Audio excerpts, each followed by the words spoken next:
Hola, buenas tardes a todos. Aquí estamos otro martes más compartiendo las ideas de la libertad. Camila, ¿cómo estás? Todo bien aquí, feliz de estar un programa más con todos. Muy bien. ¿Y Bueno, tú, Pau? yo bien, súper bien. Bueno, estuvimos el martes pasado, no pudimos estar con ustedes. Estábamos capacitándonos, perdón, que me estoy acomodando aquí. Estábamos capacitándonos para poder entregar las ideas de la libertad de una forma más certera, por supuesto, siempre informándose, siempre aprendiendo. Quería pasar el dato que estuve en una capacitación de Ayn Rand ahí en la Fundación para el Progreso. Les tenemos una sorpresa con respecto a eso hoy. Bueno, está además recordarles que se sumen a Ley Libertaria-Chile, que nos sigan por Instagram, los que nos ven, que compartan el programa, que vean, que le muestren a sus primas, mamás, tías, amigas, pololas, que la política no es solo para mujeres. Ah, Cuéntame. así es, así que a toda persona que usted considere que odia al Estado en su vida, que no se metan en nuestra vida, que nosotros podemos decidir y no necesitamos ahí las obligaciones que nos pone el Estado. Este es tu lugar, este es tu partido, así que metes ahí a plip.cl y te registras y puedes participar en todas nuestras actividades. Tenemos muchísimas muy entretenidas, desde un club de lectura, trekking y otras actividades, after office, Así, unas buenas congresos, fiestas. ciclos formativos. Sí, sí, perdón, me salté lo académico, también tenemos ciclos formativos. Yo al tiro al carrete. Bueno, pero es que es para que la gente también entienda que y sepa que hay gente que también vemos gente libertaria, con pensamientos libertarios, y de repente hay gente que no encuentra un lugar donde poder hablar de estos temas. Entonces también siempre es bueno también hacer hincapié que tenemos actividades recreacionales donde podemos hablar de todos estos temas que a todos nos interesan. Así Totalmente, que aquí vas a encontrar tu así, espacio todos abierto. súper invitados, se inscriben, hay un formulario en la página, después son contactados para una reunión de bienvenida y después ya son derivados a sus distritos para poder empezar a aportar y dar esta batalla cultural tan importante. Así es. Y bueno, también tenemos nuestro merchandising, porque como ¿Me Semana es entiendes? gratis, necesitamos tu ayuda y aquí tenemos nuestros productos desde poleras, también con distintos logos, ahí se pueden meter a la tienda libertaria y pueden ver qué productos nos apoyen el movimiento y para difundir las ideas de la libertad. Así es. Vamos a lo nuestro. Sí, hoy tenemos un tremendo invitado, es parte del equipo de la Fundación para el Progreso, una fundación que es dirigida, es el presidente del directorio Axel Kaiser. Me imagino que muchos ya las han escuchado, hacen un tremendo trabajo de formación, de difusión de las ideas. De hecho, yo llegué al libertarismo a través del FPP, yo era una estudiante ahí universitaria, y un amigo me invitó y de ahí todo partió desde ahí y realmente me abrió la mente. O sea, es muy bueno el trabajo que hace. Bueno, después podemos ahí hablar un poco de eso. Así que pasa nuestro invitado, Eugenio Guerrero, director de formación y extensión de la Fundación para el Progreso. Bravo. Hola Eugenio, buenas tardes. ¿Estás muteado? Hola Camila, hola Paula, ¿cómo están? Gusto estar por acá con ustedes. Hola Eugenio, igualmente, estás felices aquí de tenerte después de muchas gestiones. Podemos No, tenerte con para nosotras. mí es para mí es un placer estar acá con ustedes para conversar todos estos temas que vaticinaban un poco en la introducción, ¿no? Y lo que vienen haciendo. Así que felicidades por un lado y por otro lado el agradecimiento también por la instancia. No, gracias a ti por hacerte un espacio ahí en tu agenda y poder estar aquí con nosotras para, bueno, seguir difundiendo la idea de la libertad y seguir instruyendo a la gente para dar esta batalla cultural tan importante que estamos dando en estos momentos. Sí. Eugenio, para empezar, vamos a empezar esto al tiro. Quiero saber quién es Eugenio Guerrero. ¿Cómo llega Eugenio Guerrero a la FPP y a todo esto de las ideas de la libertad? Bueno, gran pregunta, porque bueno, sabes que las preguntas cuando son como personales, cada quien le da una narrativa y podría ser un programa entero sobre ello, ¿no?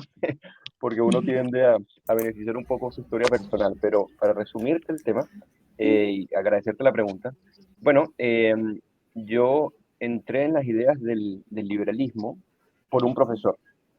El profesor se llama Dagoberto Itriago, él me da clases de sociopolítica, de la comunicación.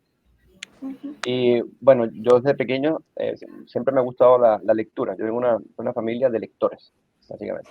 Entonces, personas que les gusta la cultura, les gusta la historia. Y bueno, en Venezuela la formación política ha tenido, hasta hace poco, tuvo históricamente un sesgo hacia la socialdemocracia, por ejemplo. Entonces, ser opositor al chavismo, que es una izquierda radical, socialista, marxista, siempre estuvo en el tiempo del chavismo la socialdemocracia como una oposición, como una izquierda más soft, ¿no? Entonces, la formación política normalmente estaba monopolizada allí. Pero como yo vengo, como les comentaba, de una familia de lectores, yo no solamente leía sobre ellos, sino de todas las corrientes políticas. Pero un debate con ese profesor en la universidad eh, hizo que yo entrara primero en Hayek, luego en Arendt y después en Popper. Y eso me permitió a mí, en cierta medida, no solamente abrir los ojos, sino entrar en un corpus de conocimiento bien riguroso y que hasta el día de hoy no ha finalizado y todavía queda mucho por formarse. Entonces, a partir de ahí comencé a militar en partidos políticos, y luego de decepcionarme un poco, no de los partidos políticos, sino como se está ejerciendo la política, me retiré y comencé a trabajar en think tanks. Y la primera aproximación que tuve por casi 5 años fue en Se Dice Libertad, que es como la Fundación para el Progreso, pero en Venezuela. ¿Okay? Ahí estuve 5 años y ahí parte casi toda mi formación o la formación que tengo hasta el momento. Y cuando llegué a Chile, en el 2015, eh, al tiempo, cuando se abrió una oportunidad de poder ingresar a la Fundación para el Progreso, bueno, la aproveché, obviamente. Se abrieron cargos de postulación, yo opté y bueno, ahí me recibieron de muy buena manera, un gran equipo, hacemos grandes estrategias en todo ámbito, en la formación, en la extensión, en las comunicaciones, en la investigación. Y en eso estamos. Ese es como el resumen. Yo partí desde la formación doctrinaria, si podríamos decir, a la praxis política, luego al mundo de los think tanks, y ahora una mezcla entre el think tanks y la praxis que implica no solamente transmitir conocimientos e información a través de la fundación, sino también ponerlos en práctica formando liderazgo. Así que eso. Maravilloso. Eugenio, yo siento que como que el régimen chavista se pisó la cola contigo entonces, porque en el fondo ellos haciendo sus enseñanzas marxistas, tú que tuviste un poco más de curiosidad y empezaste también a conocer de otras ideologías. Cuéntanos, Sí, ¿cuándo más o menos llegaste a Chile? mira, yo llegué en el 2015, pero para hacerte una apreciación, mira, el tema del chavismo y el adoctrinamiento del chavismo siempre ha sido un adoctrinamiento que en términos intelectuales es súper precario, es muy mediocre, ¿ok? Pero en términos de la educación básica y de los primeros años, tiene una estrategia hegemónica, anticonstitucional y terrible, ¿no? Entonces, en esos ámbitos, claro, las personas, las generaciones que se formaron a través de esa educación, obviamente, y que no tenían un pensamiento crítico, familias con pensamiento crítico, para poder rebatir ese conjunto de conocimientos errados y equivocados, claro, sufrieron ciertos embates, pero la formación en el otro tipo de izquierda, en la que hablo de la socialdemócrata, que fue la que gobernó el país en los 40 años de democracia previo al chavismo, sí tenía escuelas como bastante rigurosas. Y como tú bien dices, claro, se pisaron la cola ambos, tanto el marxismo, el chavismo como la socialdemocracia, porque yo terminé básicamente en un debate profundo contra toda la izquierda. O sea, desde mi perspectiva, y ya después estando en SEDICE, comenzó el debate duro en teoría política, economía política, teoría monetaria. en la filosofía política propiamente dicho.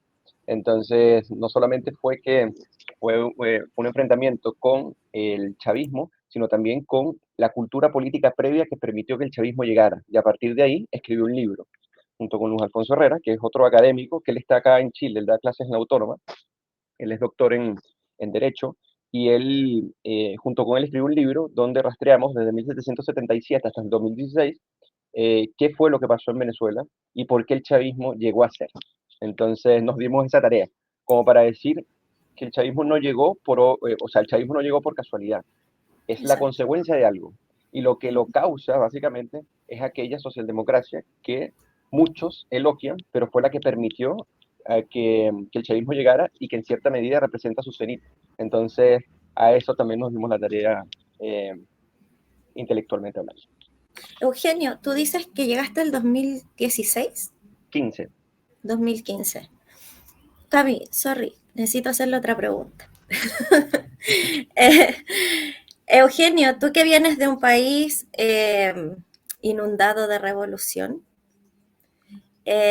¿cómo viste el estallido delictual, la insurrección aquí en el 2019?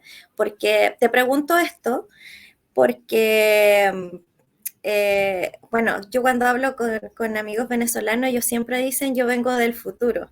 Es como Claro. una frase muy, muy repetitiva.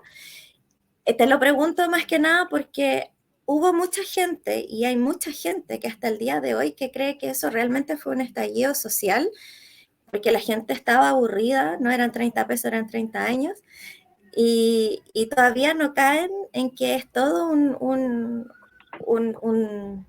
un teatro para poder, bueno, desmoronar el capitalismo y todo esto que nos mantiene con cierta libertad que obviamente a la izquierda no le gusta. Cuéntanos. Mira, yo primero lo percibí con mucho dolor, obviamente, porque además, o sea, Chile es mi segunda patria. Mi papá y la familia por parte de mi papá son chilenos, entonces yo tengo la doble ciudadanía y yo había venido a Chile ya hace bastante tiempo. Tengo primos hermanos y todo, tengo un hermano acá. Entonces, por ende, o sea, me dolió el doble, ¿no? Primero porque es el país que te acoge y el que tú admiras en enorme medida, pero además te duele en el sentido también por la sangre que compartes con tus familiares, ¿no? De ver el desastre que se generó allí. Entonces yo lo recibí como con mucho dolor, ¿no? Porque una de las cosas cuando llegué es que me gustaba ir al café literario Parque Bustamante. Y ese fue uno, lo que fue víctima de estos criminales y delincuentes, ¿no? Lo Eh, destrozaron. y lo destrozaron entero y las estaciones del metro. Entonces, tantas cosas que hacen de la ciudad de Santiago. En ese momento yo estaba en Viña del Mar, por cierto, cuando se da el estallido, la insurrección, como le llamamos, eh, se dio allí y entonces uno veía por la televisión cómo dañaban las estaciones del metro, las plazas públicas. O sea, esa especie eh, de acciones iracundas que buscan destrozar aquello que te beneficia diariamente por el simple hecho de una actitud irracional o una ideología irracional. Entonces, claro, cuando la gente dice, bueno, hay legitimidad en el conjunto de protestas que se hacen, eso siempre se pregunta como para tratar de justificar la violencia que seguido de ello se acometió, ¿no? Pero una cosa es que tú protestes porque te tengas cierto nivel de malestar y otra cosa es que tú instrumentalices un conjunto de protestas para hacer ver esto como espontáneo y destrozar casi todo un país y afectar la vida de millones de chilenos. Esto fue terrible. Afectaron a las pymes, afectaron la vialidad, afectaron incluso en términos de desigualdad aquella que clamaban por combatir, la terminaron empeorando. Entonces, claro, yo lo recibí con mucho dolor, pero también, y esto va a sonar algo paradójico, yo claro, cuando mis compatriotas venezolanos dicen yo vengo del futuro, ellos comparan que Chile sería lo mismo que Venezuela como para poder sufrir de la misma manera tal vaticinio, si podríamos decir, o tal futuro. Yo no lo veo así. Chile tiene un conjunto de virtudes que hacen que lo que pasó en Venezuela sea improbable que ocurra en Chile. Yo con esto no quiero decir que yo tengo una especie de visión positiva, sumamente, no, Oráculo. claro, yo lo que me refiero es que en Chile, por ejemplo, existe una derecha que históricamente siempre ha estado por encima del 40%. En Venezuela, la derecha en democracia existe de hace 12 o 15 años. Entonces, ese factor que podríamos catalogar como una de las derechas más grandes en Occidente, ni siquiera en América Latina, sino en Occidente, es un bastión, y ojo, yo no me estoy refiriendo a los partidos políticos, yo me estoy refiriendo a la gente, a la ciudadanía, que es la que opta, vota y suscribe un conjunto de ideas. A eso es a lo que yo me refiero, que a mí me parece que es lo más importante y relevante, porque los partidos políticos de derecha terminan instrumentalizando esto y a veces prestándose a agendas que no son propiamente de sus partidos, de sus valores, pero sometiéndonos un poco a la visión de la ciudadanía, ese factor cultural político es inexistente en Venezuela, o sea, empieza a existir después de que llega la catástrofe chavista a raíz de las consecuencias, pero en Chile existe culturalmente desde hace muchísimo tiempo, y eso hace, por un lado, que sea muy difícil que ocurra, no imposible, pero muy difícil, y por otro lado, que Chile tiene un comportamiento institucional bien, podríamos decir, riguroso. Yo sé que ustedes me verán y me dirán, pero si esto es un desastre, Eugenio, claro, pero uno tiene que verlo comparativamente. ¿Okay? Si tú lo ves solamente desde Chile, tú podrías decir, bueno, hay una degeneración, obviamente. Las instituciones se están horadando de una manera impresionante y lo está haciendo la clase política. Y sin preocuparle las consecuencias, que es lo peor de todo. Ellos conocen que están horadando las instituciones, que las están destrozando, pero por otro lado no se preocupan en revertir esa acción que destruye las instituciones, sino que por el contrario, como la coyuntura política lo sobrepasa, entonces ellos se dedican básicamente a la captura del voto y a la mantención del poder, independientemente de las consecuencias que ello traiga. Entonces, yo veo que en Chile, o sea, lo recibí con dolor, sí, pero también con cierta gallardía, si podríamos decir, porque dice, bueno, no nos quedemos con los brazos cruzados, aquí hay que dar la batalla porque hay con qué dar la batalla. Y bueno, yo creo que Chile ha demostrado a través de los años que todo sueño refundacional de la izquierda se ha ido al piso, menos mal. Se ha ido disolviendo. Sí, a mí me pasó algo parecido porque, bueno, cuando yo vi el tema de la insurrección, obviamente no lo encontré normal, no lo encontré espontáneo. Y cuando empezaron con el tema de cambiar la constitución, ya, o sea, ya no había muchas dudas para dónde iba todo el Claro, tema. sí. O sea, ya es un paso a paso, una receta de la izquierda actuar de esa forma. Yo la verdad es que no entiendo hasta el día de hoy a la gente que todavía apoya eso y cree que fue espontáneo. Yo dije, bueno, si sale una nueva constitución, yo dije, me voy del país. Pero como tú dices, para mí igual fue una gran sorpresa en la votación, bueno, del primer proyecto constitucional y después del segundo, cómo la gente sale a rechazar estas propuestas. Claro, O sea, es una ahí anomalía claro, o latinoamericana. sea, es como, así como, yo creo, bueno, y los amigos venezolanos, como te digo, todos estaban con mucho susto, como que Sí. no sabían qué iba a pasar. Y bueno, ahí nos dimos cuenta que sí teníamos con qué dar la batalla, sí teníamos con qué luchar, que la gente, a pesar de que nos han venido embruteciendo hace años, la gente todavía no está tan manipulada y todavía sabe bien por dónde es el camino y por dónde no. Entonces, me pasó lo mismo que a ti, que A ahí pesar como, de la política, a pesar. claro, y yo dije, bueno, aquí respiramos y le damos para adelante hasta que, mientras no nos cambien la constitución, todavía hay una esperanza. Así es. Sí, increíble que mi impresión, bueno, hace año y medio atrás, no sé ya cuánto tiempo pasaba antes del primer plebiscito, era de que Chile estaba totalmente ideologizado hacia la izquierda, que tenía una idea, como esas verdades que implanta la izquierda como súper asumida y como que no veían un poco más allá. Y después del plebiscito y con las votaciones que fueron obligatorias, es como, wow, o sea, hay gente que no es de izquierda realmente. O sea, toda la gente que se unió a las marchas, fuimos pocos los que no, pero claramente ellos no fueron utilizados de alguna forma sin que se dieran cuenta.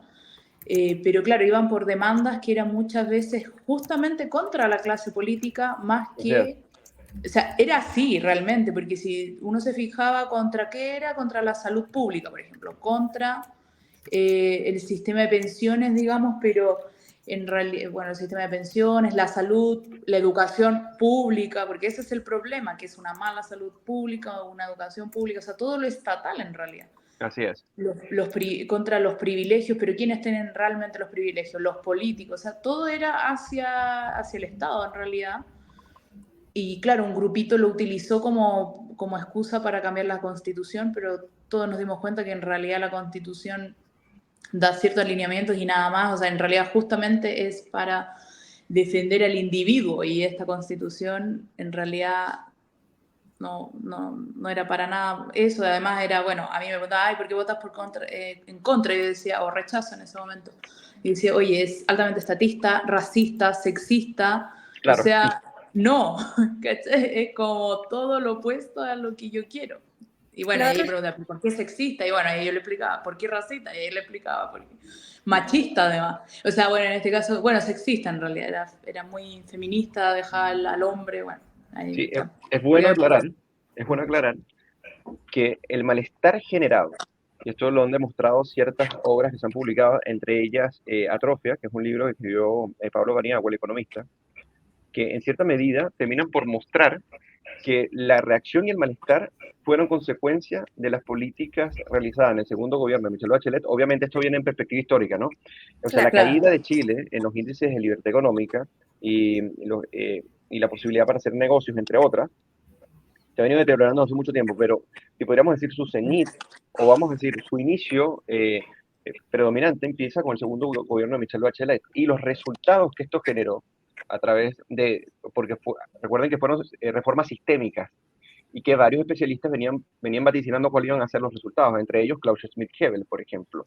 Muy específicamente, venía vaticinando qué es lo que iba a ocurrir a lo largo del desarrollo de estas políticas públicas que no iban a lograr el objetivo que se pretendía. Y lo que terminó pasando fue justamente ello, y hay varios papers y estudios, hay uno muy interesante publicado también en la Universidad del Desarrollo, en donde explica no solamente las consecuencias, sino que esas mismas se cruzan básicamente como una especie de correlación con el nivel de malestar, porque en todo ámbito tú podrías ver un deterioro fundamental en donde el segundo gobierno de Michelle Bachelet hizo reformas institucionales. Y estamos hablando de que desde las propias reformas del Estado hasta la reforma en la economía, como la reforma tributaria, como también la reforma en la educación, y esto fue generando en cierta medida un malestar, y cuando la gente sale y protesta contra ese malestar que generan las consecuencias de las políticas públicas que implementó Michelle Bachelet, entonces se dice que fueron unas protestas contra el modelo. No, por el contrario, fueron unas protestas que apuntaron en contra de las consecuencias de unas políticas estatistas que empezaron con Michelle Bachelet y que terminaron desfigurando y destrozando el modelo que había generado riqueza previamente. Exacto. Lo otro es que, claro, salieron a reclamar contra la educación, contra la salud, pero convengamos que nadie estaba reclamando por la educación particular ni por la salud particular, todos estaban reclamando por los servicios que da el Estado Claro. y así todos salían a pedir más Estado.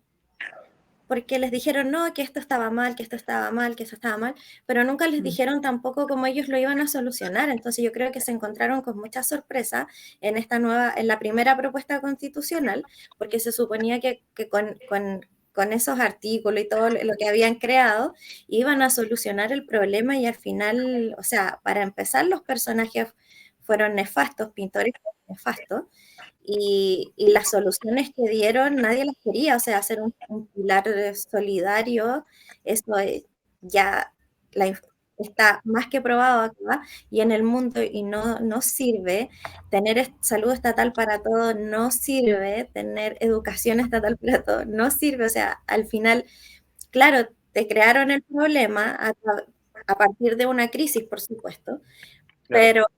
pero las soluciones que ellos nunca dijeron las soluciones que tenían pensadas para poder solucionar esto, y no era lo que la gente quería.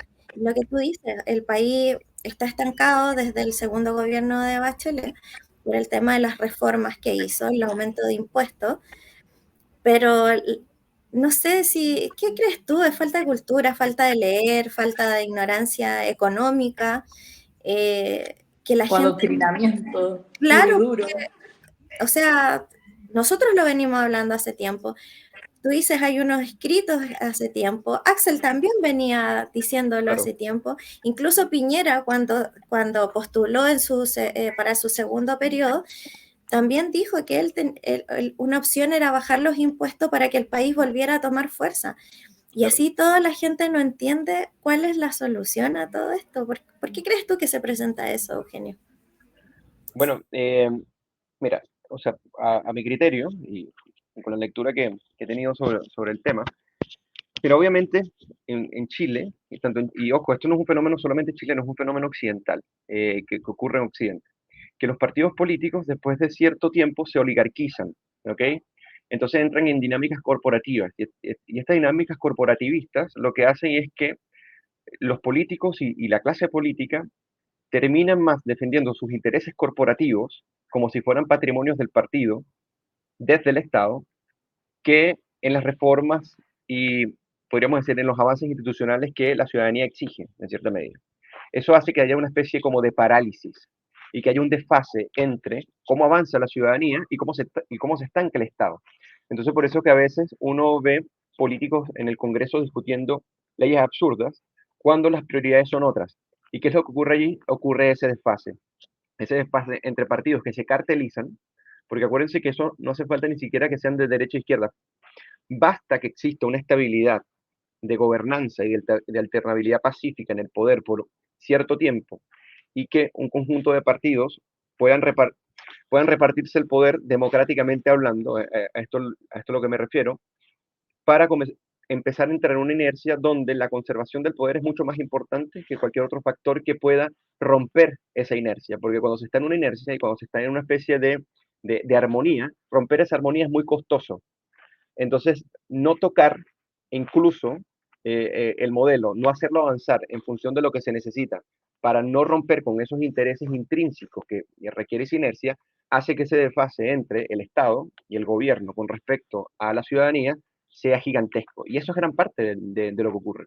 Entonces, cuando uno dice, bueno, esto es un factor que obviamente genera malestar, pero otro factor que genera malestar o que se aprovecha del malestar es la lectura que tú le das como base a lo que se desarrolla. Y a esto a lo que me refiero es que cuando tú tienes una categoría analítica para analizar la realidad desde un pensamiento que ve en el Estado la solución a todo problema real y que el mercado solamente generaría aquellos problemas por los cuales se quiere salir, entonces tenemos un problema, porque lo que estamos viendo es que un conjunto de intelectuales y parte de su cultura expansiva, que no solamente son intelectuales en el sentido académico, si estamos hablando de la cultura en general, comienzan a ver que esa explicación sobre la realidad y los fenómenos les hace sentido. Entonces, por ende, la reforma que se debería buscar es justamente tener un Estado muchísimo más grande para que pueda atender esos problemas que supuestamente generaría el mercado. Entonces, cuando tú tienes, por un lado, una inercia política, un estancamiento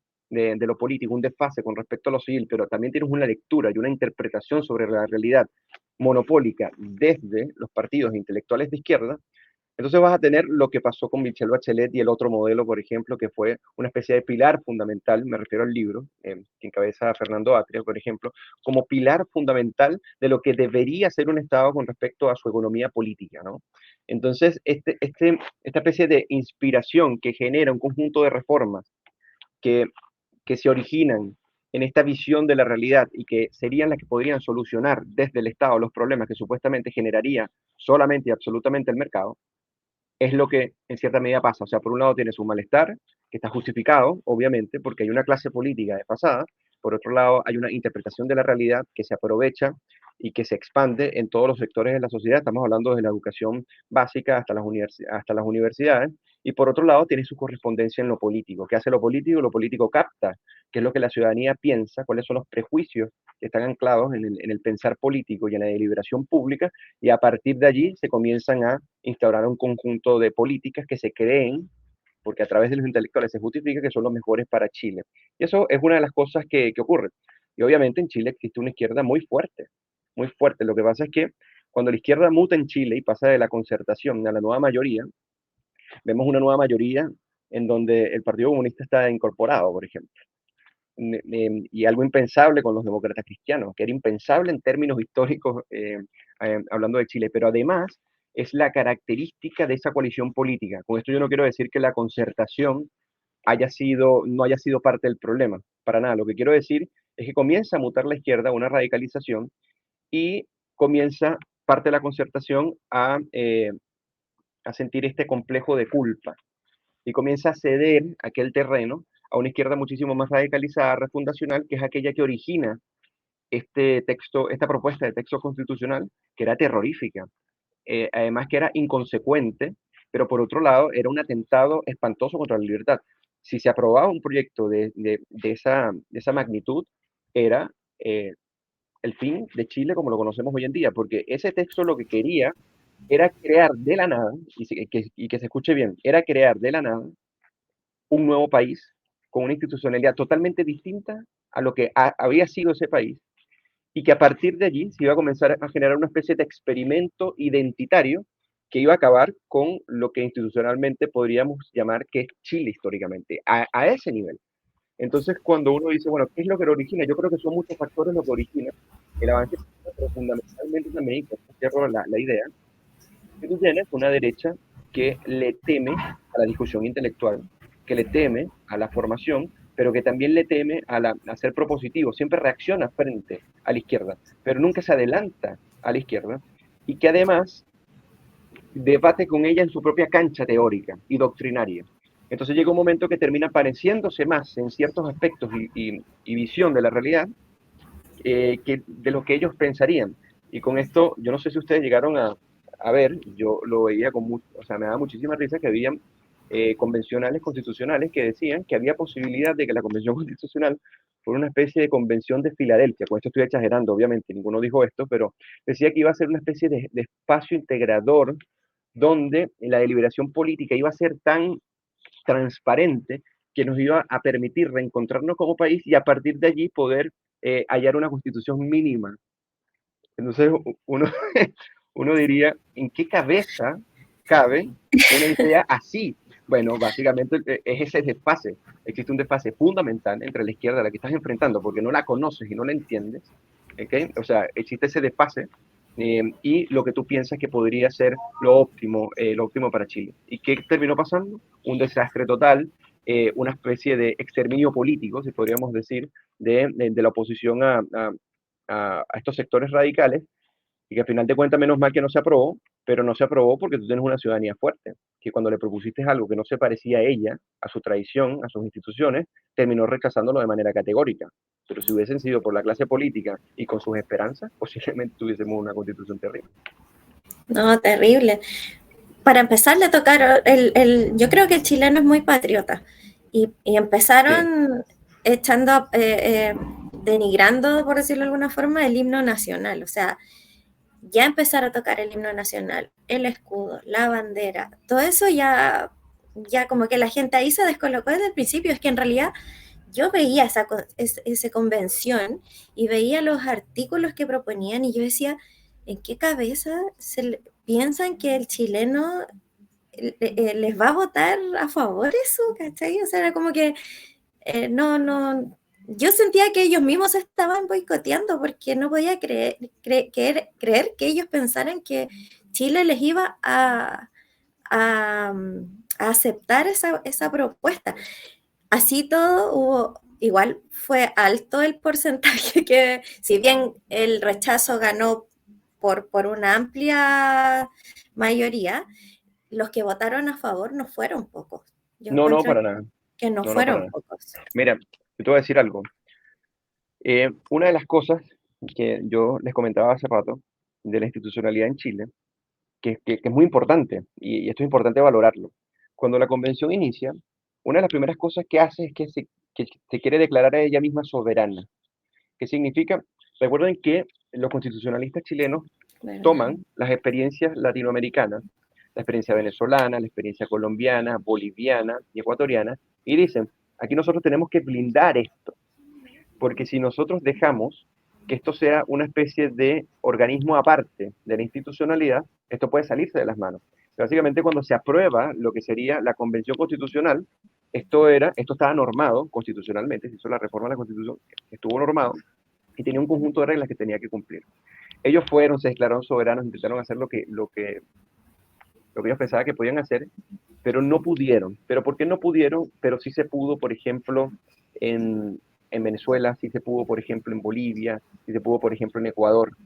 Bueno, se pudo porque la institucionalidad en esos países era bastante débil. En cambio, en Chile estaba constituida y obviamente te genera ciertos anticuerpos que tú puedes aplicarlos a la institucionalidad porque ya ya estos acontecimientos ocurrieron. Me refiero a las convenciones, a las asambleas constituyentes. Entonces, lo primero que querían hacer era ser una especie de asamblea constituyente. No se pudo hacer una asamblea constituyente, pero aparte de eso, ellos no querían que entrara la prensa, no sé si ustedes se recuerdan, ¿no? Porque Sí, en su mentalidad totalitaria, ellos piensan que como la gente le da un voto de confianza, entonces la representatividad absoluta no solamente pasa a ellos, sino que ya no debería haber más deliberación y ya no hace falta ni siquiera que te enteres qué es lo que estamos deliberando porque ya tú diste un cheque en blanco. Ellos se comportaron así. Bueno, el caso de Stingo, por ejemplo, de querer poner la música de una manera totalitaria, bueno, terminó jugándole contra, pero porque no en la convención, porque en la convención ellos quisieron hacer o sea, hicieron lo que quisieron, pero fue la ciudadanía la que le dijo, nosotros ni votamos por eso, ni nos imaginábamos esto, y bueno, en cierto sentido, eh, lo rechazamos. Y cuando se da el segundo proceso, hubo un gran desanclaje y desafección con el segundo proceso, y mi tesis, y ojo, no solamente es mi tesis, la de varios, es que la política es dinámica y cambia. Tú no le puedes decir a una ciudadanía hoy día que, que piense igual que pensaba hace 2 o 3 años con respecto a si debería haber o no un cambio constitucional. Y no hacer un plebiscito de entrada le costó mucho, porque tú tenías que hacer la pregunta, ¿están las personas preparadas o están las personas a disposición de ir a un nuevo proceso constitucional? Y yo no sé si ustedes lo sintieron, pero las personas estuvieron bien retiradas del debate constitucional, y esto fue un debate constitucional que casi ni existió en la deliberación pública, sí existió en la deliberación institucional y política, propiamente dicho, pero no generó ningún resultado. Pero ¿qué es lo que lo determina? La gente. Aquí la gente es la que le da un parado a los políticos. Entonces, esa base institucional es la que siempre llena de esperanza a las personas que vienen, por ejemplo, de Venezuela, y a las personas que ven comparativamente a América Latina. Entonces, con esto no estoy diciendo que nos durmamos en los laureles, como dicen, pero también valorar un poco que esta ciudadanía, a pesar de una clase política que va a veces hasta en contra de ella, termina dando la última palabra. exacto. Sí, totalmente. Igual, a ver, yo creo que los políticos, obviamente, bueno, en realidad, en general, el Estado siempre va atrás, ¿no? Porque es reaccionario y no, porque no tiene cómo predecir, o sea, no puede predecir, bueno, tiene intereses también para que sea votado, etcétera, entonces como un poco reaccionario, siempre es tarde como su reacción, como tú comentas. Y, y se ve que el político en general no tiene mucha convicción real, digamos, porque es cosa de ver igualmente este gobierno como también, según la encuesta, también ha cambiado el discurso, que es discurso de la boca para afuera en realidad, porque en la práctica, en los hechos, no hace mucho más allá. Es como para justamente, no sé si la palabra, pero como populista, ¿no? Como que, ya esto es lo que la gente quiere, ya bueno, esto es lo que decimos. No Claro, sé. y eso es, Camila, y eso es institucional. O sea, que el gobierno esté obligado a comportarse internacionalmente a pesar de todo el desastre, porque este gobierno ha sido una vergüenza, no solamente en términos económicos, en términos de seguridad ciudadana, sino en términos internacionales. Sí, Una de las totalmente. cosas que ha representado a Chile, o sea, en su imagen exterior, es su seriedad eh, como políticas de Estado de las relaciones internacionales. O sea, cuando, independientemente de cuál sea el sector que gobierna el país, hay una línea en la política exterior que es súper seria y que tiene gran impronta en el mundo. ¿Okay? Porque recuerden que Chile, de América Latina, es el país que estuvo más cerca del desarrollo, y que los convenios que tiene con muchas partes del mundo lo han hecho estar en el Concierto de Naciones de una manera eh, bien paradigmática. O sea, me refiero por lo que tuvo que superar Chile y por lo que Chile ha llegado a hacer. Y este gobierno ha tratado de echar esto por la borda, tirarlo casi que al tacho de la basura, con un conjunto de desplantes y de actitudes que denigran la visión internacional de Chile. Pero con todo y ello, la ciudadanía básicamente obliga al presidente al presidente y podríamos decir, a su equipo de gobierno, que tienen que comportarse dentro de los límites del Estado, más allá de su preferencia subjetiva. A eso es lo que me refiero. Que tú, a pesar de que tienes un gobierno que intenta darse ciertos lujos, le cuesta caro. Ahora, a mí lo que me impresiona, Camila y Paula, es que todavía tengo un 30-33%, que no baja, y que eso es muchísimo. O sea, cuando tienes el país en el estado en que lo tienes, a nivel de su economía, a nivel de sus instituciones, a nivel de seguridad ciudadana, que tengas todavía un tercio, un poco más de la ciudadanía como especie de hooligans que apoyan al gobierno a pesar de cualquier cosa, te dice, por un lado, que siguen siendo fuertes en alguna medida, ¿ok? Pero por otro lado también te dice que la respuesta a ello sigue siendo pobre. Y eso es a lo que me refiero cuando nosotros decimos qué clase política de derecha, liberal y libertaria nosotros tenemos que generar para poder terminar de contrarrestar esa popularidad que sigue teniendo ideas radicales y que son liberticidas y que en cierta medida terminan destrozando la institucionalidad en general. Entonces, eso sí es un objeto de preocupación que yo creo que nosotros deberíamos abordar en algún momento, porque yo no sé si a ustedes les impresiona, pero a mí me impresiona que cada vez que yo leo las encuestas, cada vez que uno cruza un poco las encuestas, siguen con un piso que no es menor. Sebastián Piñera, en su segundo gobierno, ¿a cuánto llegó a estar? ¿A 12%? Quizás. Hay algunos que dicen a 9%. Y estamos hablando de que era un extraordinario gerente en muchos ámbitos. ¿Ok? No estamos hablando de un político, o sea, en términos estadistas, con base a la crítica que se le hizo respecto a cómo actuó después del estallido y todo. Bueno, eso ya es otra materia. Pero en términos gerenciales, y en términos de la calidad política, de sus recursos humanos y de cómo manejar un país, era increíble, era impresionante. Y con todo ello, llegó a tener una especie de, no sé, 12% quizás. Creo que llegó a estar en un dígito. Y Claro, Gabriel Boric, claro, perdón, es que, bueno, convengamos que el segundo gobierno tampoco lo dejaron gobernar mucho, así es. le hicieron la insurrección, después vino la pandemia y la izquierda estuvo todo el tiempo presionando, primero por el tema del cambio de Sí, constitución y total. después que la gente se estaba muriendo de hambre. Ojo, y parte de la derecha también. Parte de Ah, la sí. derecha también. Bueno, eso con respecto a lo que hablabas tú antes, como yo el otro día hablaba con una persona, no me acuerdo quién era, parece, en la actividad que tuvimos en la FPP el martes, creo que con Francisco. Me decía, yo no entiendo por qué aquí la derecha, en vez de defender sus ideas, es como que siempre tira una idea, pero cede, pero como que necesita que la izquierda se la valide, entonces Así es. corre siempre el límite hasta que la izquierda dice, ya, aquí ya nos sirve. Sí, bueno, eso está muy interesante porque también hay una especie de complejo, ¿no? Mira, en política es importante el reconocimiento, o sea, el reconocimiento del otro. Tú tienes que, cuando tú deliberas en política, tú tienes que considerar importante también la opinión del otro, porque si no hay conversación y no hay entendimiento, es imposible la política. Es así, o sea, nunca se gobierna absolutamente con nuestras ideas, porque la sociedad es plural, ¿ok? Y qué bueno que sea así. El tema es que tú le des más relevancia a la opinión del otro que a tus propias ideas y que estés dispuesto a desvirtuar tus ideas y a desnaturalizarte a ti mismo con tal de que el otro te reconozca. Y ese es uno de los graves errores que ha cometido parte de la derecha chilena. O por lo menos ese es a mi juicio. Entonces llega un momento que dicen, bueno, no solamente que juegan en la cancha de la izquierda, que es la que le diseña la cancha, sino que para congraciarse con ella es más relevante la opinión que tengan sobre su idea que la convicción que la persona tenga sobre la idea, como si ellos fueran los jueces absolutos de lo que estaría bien o mal, de lo que se dice, se hace o se propone en política.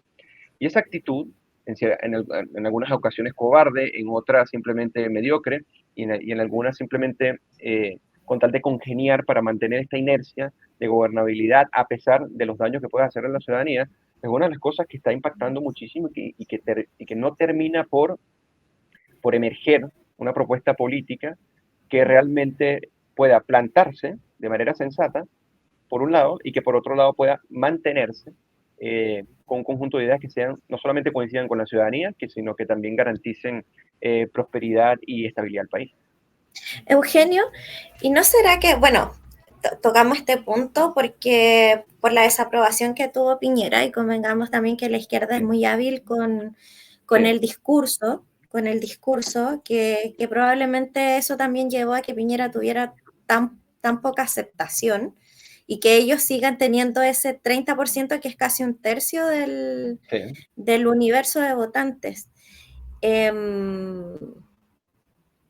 ¿No será que la derecha también quiere entrar un poco en ese 30% y por eso siempre está negociando para poder atraer de alguna forma estos votos de izquierda? Porque claro, convengamos que no es la mayoría, pero cuando hay una votación, El que Claro, sale, la cantidad de gente que sale a votar generalmente es el 50% del padrón electoral. Y claro, si tú tomas este 30% de izquierda, que convengamos que salen todos, porque no se quedan en la casa como en la derecha, claro. es importante, es un porcentaje importante. Claro, lo que pasa es que, como dicen, tú te quedas con el original, ¿para qué quedarte con la copia? Que posiblemente no sea fiable. Si tú eres un partido, por ejemplo, que asume la agenda identitaria, como la tiene el actual gobierno, que es un desastre, y que no solamente con un desastre, sino que le hace mal a la democracia porque tribalizas el espacio político. Acuérdense que la visión que tiene este gobierno de la política es muy distinta a la que gobernaba en cierta medida, gobernó a Chile hasta el 2010, ¿no? Estamos hablando desde el retorno de la democracia hasta más o menos el 2010, sino que aquí hay una constante acentuación del momento polémico, ¿ok?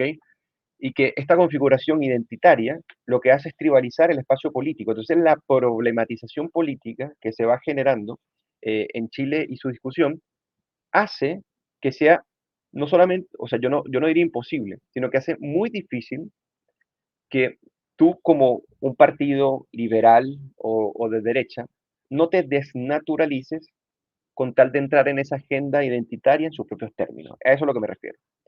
Entonces, si tú llega un momento que te naturalizas de esa forma y que lo vendes como una especie de conveniencia o los dejas ver como una especie de conveniencia, la gente dice, ¿para qué me voy a quedar con aquellos que no defienden tal idea que yo puedo suscribir si ya tengo quienes la suscriben desde un inicio y que las llevan hasta sus últimas consecuencias? Eso por un lado.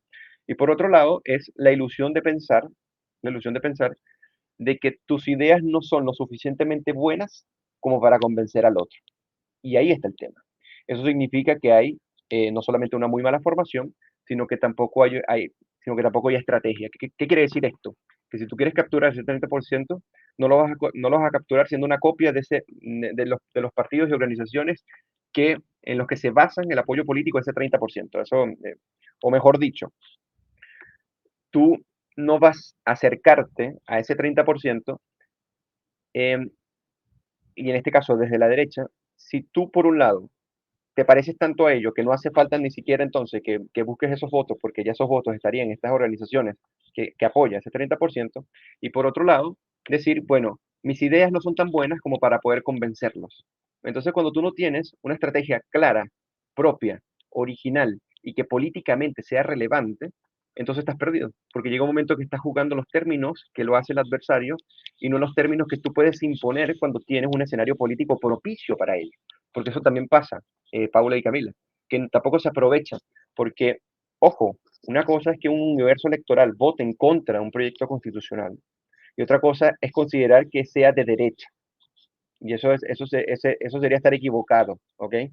Lo que podríamos decir o lo que podríamos deducir de acá es que rechaza proyectos colectivistas y de izquierda y que estaría cercana a las ideas eh, que tienen las sociedades libres, que son las ideas liberales y de derecha. Eso es lo que uno podría decir. Entonces, si tienes un escenario propicio para poder conquistar con tus ideas y ser mayoritariamente, y en este caso cuasi hegemónico, entonces, ¿qué es lo que ocurre con los proyectos políticos que no terminan de interpelar a ese 30% que se quiere convencer? Y si no se puede convencer, bueno, es seguir teniendo, no solamente conservando una base, sino ampliándola, porque recuerden que en todas las encuestas que ustedes leen, el centro sigue siendo la mayor parte de Chile. Cuando tú ves cualquier estudio o análisis político, pero no estar equivocado con lo que les estoy diciendo, por lo menos o los últimos que yo leí, la mayoría del país no se considera ni derecha ni izquierda, se considera en el centro, porque obviamente ustedes saben que es un poco arbitrario definir derecha, izquierda, o los valores porque bueno, ustedes como sabrán es muy distinto, no sé, Bópoli a RN, por ejemplo, A en lo sus mejor propios términos. son libertarios y no lo saben, no se han dado cuenta. Claro, exactamente. Entonces, llega un momento que, bueno, ellos se sitúan en el centro porque ninguno de las dos las representaría, en mayoría, es lo que trato de decir. Bueno, pero hay un escenario propicio donde uno puede asegurar que terminan rechazando las ideas que la izquierda radical les propone. Y ese escenario propicio es muy bueno para que una derecha liberal, genuina y libertaria en este caso, pueda conquistar. Pero el gran problema es que de lo que está en nuestra clase política hoy, son contados los liderazgos que están dispuestos a hacerlo porque están convencidos de que sus ideas son las mejores, porque también están formados con base en esas ideas y tienen con qué defenderlas. Eso es lo que me refiero. Y valientes. Claro, que eso es un punto muy, muy importante, porque quedar tan bien con el adversario, con tal de que este adversario mal no te mire o te descarte en una negociación política, bueno, ya uno dice con quién contamos, ¿no? Exacto. Sí, bueno, hay un poco de todo. Yo creo que efectivamente lo que le pasó justamente a Piñera es que, volviendo a Piñera, un poco tarde, Claro. es que efectivamente él escuchó mucho a la izquierda y trató de caerle bien, pero la izquierda, digamos, más radical, quizás este 30%, no lo sabemos, jamás, aunque diga el mismo discurso, digamos, de la izquierda, jamás iba a votar o a favor de Piñera. Así es. Pero Así los es. que sí estaban del lado de Piñera dijeron, ¿qué está haciendo este tipo? O sea, yo lo rechazo, no lo voy a apoyar. Porque a pesar de que hizo una buena gestión en el Sí, tema de claro. la pandemia, tomó muchas cosas que la izquierda le pedía. Y creo que nosotros no apoyábamos esas ideas. ¿Por qué estás escuchando a ellos? ¿No? Claro. Entonces ahí perdía el apoyo.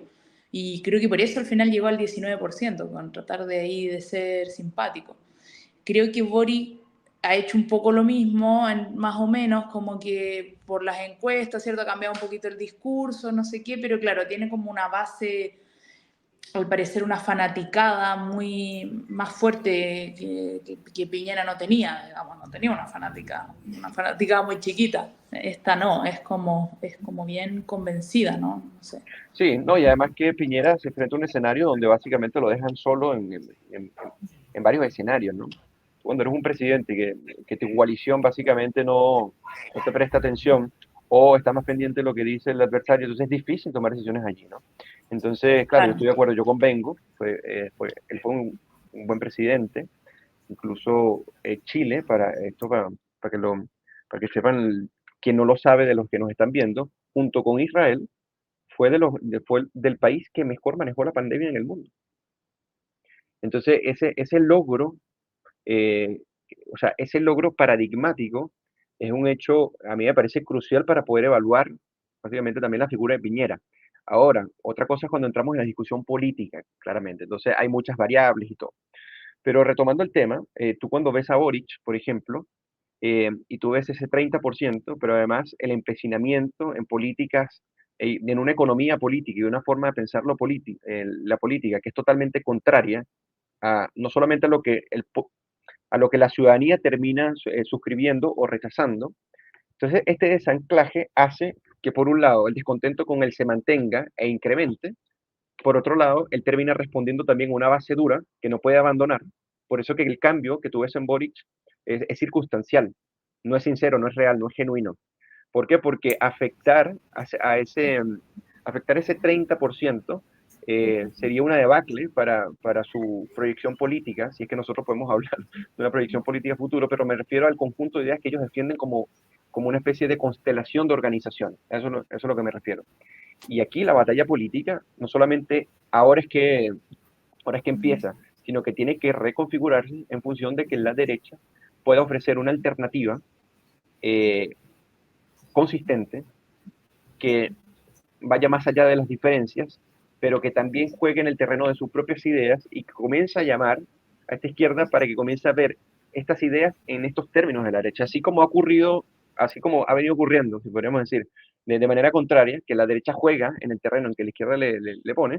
Bueno, ¿por qué no pensar de manera ambiciosa de que por qué ellos no juegan en el terreno de las ideas que nosotros estamos no solamente suscribiendo, sino que sería nuestra propuesta, porque ya la ciudadanía en cierta medida se acerca a ella? Ese es el tema.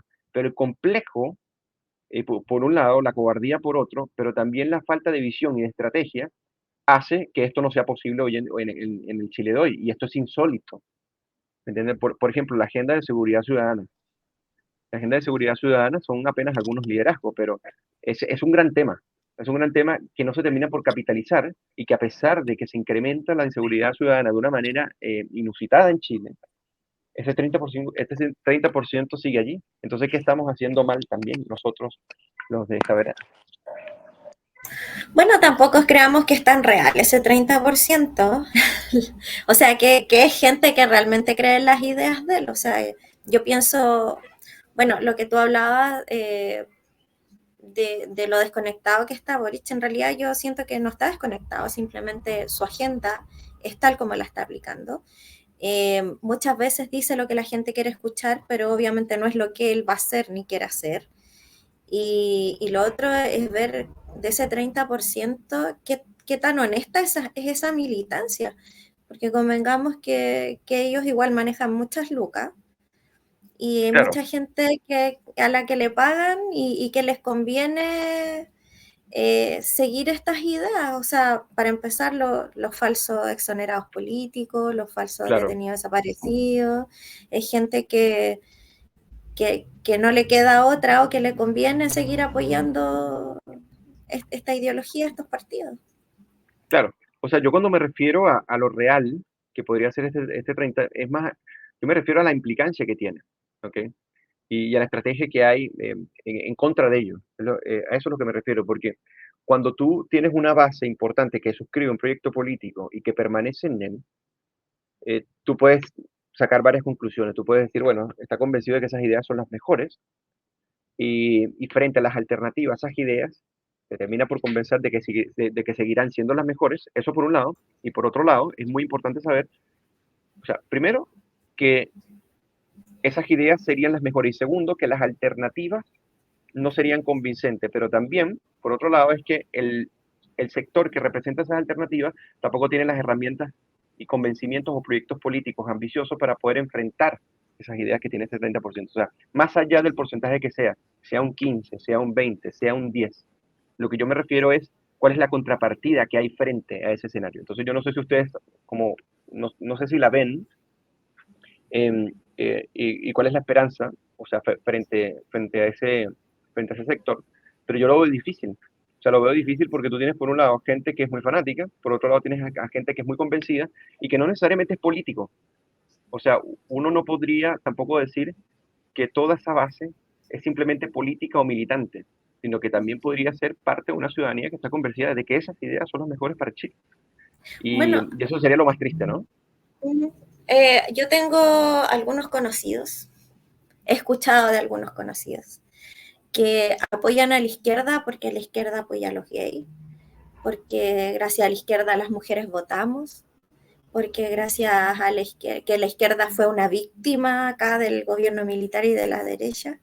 Entonces, yo creo que la batalla cultural que nosotros estamos dando también es súper importante para desmitificar algunas cosas que hacen que la gente esté engañada y quiera mantenerse y que siente que tiene que ser de este sector porque es el sector de los buenos.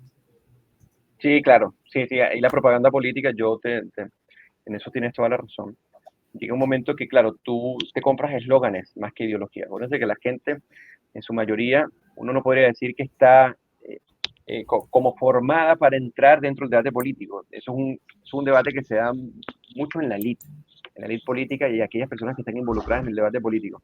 Pero realmente las personas se quedan con aquellas impresiones y percepciones que tienen sobre lo que lo político es y debería ser, ¿cierto? Entonces sí hay una especie de propaganda efectiva que te permita decir que con base en un sector, las ideas buenas y de progreso de una sociedad que están allí, lo que llaman como una especie de las ideas modernas, ¿no? Porque recuerden que se ha querido ver en la izquierda como aquello que está en la vanguardia, ¿no? Que está en lo más moderno y en lo más contemporáneo, pero no necesariamente es así, ¿okay? Incluso uno podría ver actitudes totalmente contrarias de la izquierda en ese sentido. Pero yo lo que trato de decir, y coincidiendo con lo que dice Paula, es que una de las tareas fundamentales también es desmitificar eh, esos supuestos beneficios que da la izquierda. Por ejemplo, hay un mito muy grande que se dice que, bueno, que la alfabetización, disculpen, en Europa, por ejemplo, se dio gracias a los proyectos de los estados de bienestar, que, o sea, gracias a los estados de bienestar que después de la revolución industrial fueron ciertas luchas políticas posicionando la educación pública gratuita y de calidad para la alfabetización. Y eso es una mentira. Eso es una mentira. O sea, ya para el siglo XIX, o sea, la tasa de analfabetismo se había reducido aproximadamente a un 10% en los principales países de Europa. Entonces, cuando uno ve, por ejemplo, estos hechos y la izquierda dice, bueno, gracias a los proyectos de izquierda, gracias a los proyectos colectivos y sindicalistas, es que en cierta medida Europa debe su gran prosperidad. Por ejemplo, lo que pasa en los países como Suecia, como Finlandia, como Dinamarca, por ejemplo, que se piensa que los estados de bienestar siempre existieron, pero nunca se reconoce o nunca se quiere hacer ver que, bueno, que estos estados de bienestar estuvieron a punto de quebrar, o sea, como estados, a finales de los 90, y por lo menos en Suecia tuvieron que privatizar hasta el correo, por ejemplo. Entonces, llega un momento que dice, bueno, toda lucha, por ejemplo, no sé, la disminución de las horas de trabajo, por ejemplo, se dice que gracias a los movimientos de izquierda y sindicalistas estas se redujeron. No, o sea, es gracias a un sistema complejo de mercado y cooperación que permitió que la tecnología en cierta medida le hiciera al hombre la vida muchísimo más fácil y le creara zonas de confort tan efectivas y tan óptimas que una reducción de la hora de trabajo fuera posible y pensable, porque sin tecnología y sin cooperación y sin capitalismo, ampliamente hablando, y sin redes comerciales y división internacional del trabajo bien consolidada, no tienes ningún escenario donde las horas laborales se puedan reducir. Entonces son ejemplos, o por ejemplo el feminismo, el feminismo de hoy en día, posmoderno, que es una tergiversación total de las raíces liberales que tuvo el feminismo, como movimiento político, que después se comenzó a articular en un conjunto de ideas, eso es otra cosa, pero cuando comienza como movimiento político y comienza con estas raíces desde el sufragismo hasta la igualdad ante la ley, hasta la incorporación y los cambios culturales, ya después llegarían otras olas y capturarían el feminismo, se tiende a decir que gracias a los movimientos de izquierda, la mujer es considerada dentro de los debates políticos o dentro de la igualdad política, y eso es una mentira. Entonces la izquierda, con la propaganda, y de estos mitos podríamos estar hablando mucho tiempo, porque trato de decirte, coincidiendo con lo que dices tú, Paula, eh, eso es algo que no termina nuestro sector político de caer en cuenta y no lo utiliza de manera sistémica para poder refutar las ideas de la izquierda. Entonces se siguen posicionando como si fueran reales. Entonces la gente actúa como si esa realidad fuera así, y va y vota, y va y suscribe, y va y los apoya, como si eso fuera una verdad. Pero no son verdades, simplemente son tergiversaciones o propaganda pura. Claro, se sienten comprometidos a ser parte de ellos por todos estos beneficios que han logrado a través de la historia.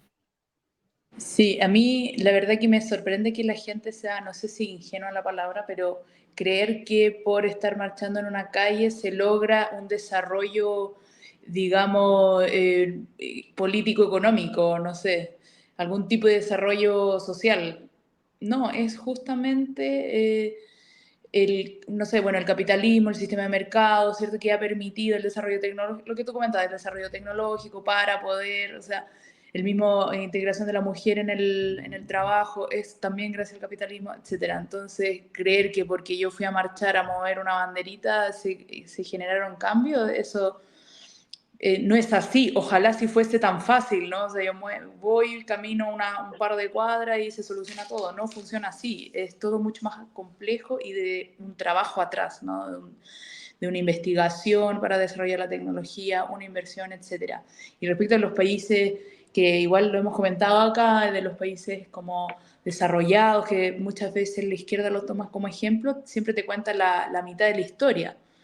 No cuenta cuando quiebran, no cuentan cómo eran antes de ser un Estado socialdemocracia, que era primero libre, Claro. bastante privatizado, y después con la riqueza que tienen empieza a crecer un poco el Estado y a cubrir estos derechos sociales, etc. Entonces como que siempre te cuentan la mitad de la historia, como que si cobrar impuestos es la solución a los problemas y no es así, es justamente cuando empiezan los problemas en esos países, etcétera. Pero bueno, Eugenio, ya cumplimos el tiempo, ya no queremos ahí aprovecharnos de tu buena voluntad de participar con nosotros. No te preocupes. Excelente conversación, estuvo buenísimo, de verdad agradecemos tu participación acá con nosotros. Y nada, pues no sé si nos quieres contar un poco, como para ir cerrando, alguna actividad que venga del FPP, invitar a la gente y eso, y algunas palabras de cierre ahí si quieres agregar. Ya, bueno, muchas gracias a ustedes por la invitación, muy interesante la conversación. Entramos en temas de coyuntura, como quien dice, ¿no? Nadie hacía presagiar, nada hacía presagiar. Claro, estamos en temas de coyuntura. Bueno, yo encantado de participar. Sí, en la fundación estamos súper activos. En este momento iniciamos apenas hace una semana la Academia Liberal, que es uno de nuestros programas más famosos y más rigurosos. Son programas que duran cerca de 4 meses. Y luego venimos con los cursos de profundización. También tenemos cursos abiertos, tenemos actividades de extensión. Yo lo que los invito es a seguirnos en nuestras redes sociales, @FPPchile, ya sea en Instagram, en Twitter o en Facebook, y comiencen a enterarse un poco de lo que venimos haciendo, porque son actividades muy interesantes, lo hacemos con muy buenos referentes, con muy buenos profesores, y que también estamos articulando una muy buena red de liderazgo que sabe debatir, que sabe interpelar, que sabe expresar ideas, que sabe articularlas. Nos dedicamos no solamente a la discusión o al análisis teórico, sino también práctico. Entonces eso hace que la Fundación en cierta medida sea una referencia no solamente en Chile, sino que internacionalmente y fundamentalmente en América Latina como una especie de escuela en donde las personas van a aprender estas habilidades, que son habilidades no solamente de cómo pensar correctamente o cómo formarte correctamente, sino que también cómo desarrollar un pensamiento crítico y una articulación de tus ideas a tal punto que te lleva a llevar que te lleve a generar buenos debates. Así que eso, quedan súper invitados y bueno, agradecerle a ustedes, esperemos que sigan haciendo este programa, que siempre es un aporte con respecto a las ideas de la libertad y en este caso, bueno, las ideas del libertarismo. Así que eso, un placer y encantado. No, el gusto es nuestro. Sí. Bueno, muchas gracias a todos los que nos vieron, así que bueno, lo esperamos den me gusta, comenten Like, y lo esperamos y super en like, sí. y bueno, y nos vemos en otro programa también. Buenas noches a todos, gracias Eugenio, chao Cami. Hasta luego, gracias, chao. Bye, bye.